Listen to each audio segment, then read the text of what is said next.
Comment prier face à l'épreuve? Que dire à Dieu quand on se trouve en plein milieu de la souffrance, d'une situation compliquée? On a vu au chapitre 22 de l'évangile écrit par Luc que Jésus, avant de se présenter face à son épreuve ultime, sa mort sur la croix pour y subir le jugement et la colère de Dieu, Jésus prend le temps avec ses disciples de prier. Et qu'est-ce qu'il dit à Dieu dans ces moments particuliers? Au verset 42 de ce chapitre 22, il dit « Père, si tu voulais éloigner de moi cette coupe, toutefois, que ce ne soit pas ma volonté qui se fasse, mais la tienne. » Et je pense qu'on peut relever trois caractéristiques de cette prière, de cette expression de Jésus à Dieu dans ce moment-là. Premièrement, il s'agit d'une relation. Jésus est en train d'appeler Dieu son propre Père. Et c'est sur ce modèle qu'il a invité, qu'il a appris à ses disciples à prier au chapitre 11 du même évangile.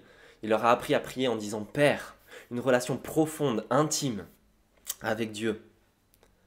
Deuxièmement, c'est une relation qui est aussi sincère, honnête. Jésus ne cache pas ses sentiments, il ne nie pas ce qu'il ressent, mais il l'exprime librement face à Dieu. Il dit « Si tu voulais, s'il te plaît, éloigne de moi cette coupe. » Et ça rejoint toute une partie de la Bible où on voit des hommes épancher leur cœur face à Dieu, exprimer ce qu'ils ressentent dans les psaumes, dans le livre de Job qui vit la souffrance, que ce soit les lamentations de Jérémie ou d'autres personnes de la Bible.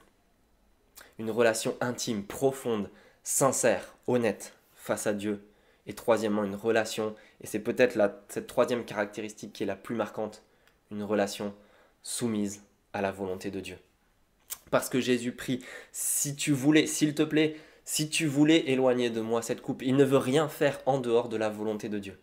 Même plus que ça, il prie toutefois que ce ne soit pas ma volonté qui se fasse, mais la tienne. Jésus sait qu'au sein de l'épreuve, au sein de la souffrance, le risque est de faire sa propre volonté, de vouloir éviter la souffrance en suivant la volonté de Dieu. Et du coup, il prie pour être prêt à accomplir cette volonté, quoi qu'il lui en coûte. Et on a là le résumé de ce qu'est marcher à la suite de Christ, d'une vie de disciple, de chrétien. Être prêt à accomplir la volonté de Dieu, même s'il nous en coûte, même au sein de l'épreuve, de la souffrance.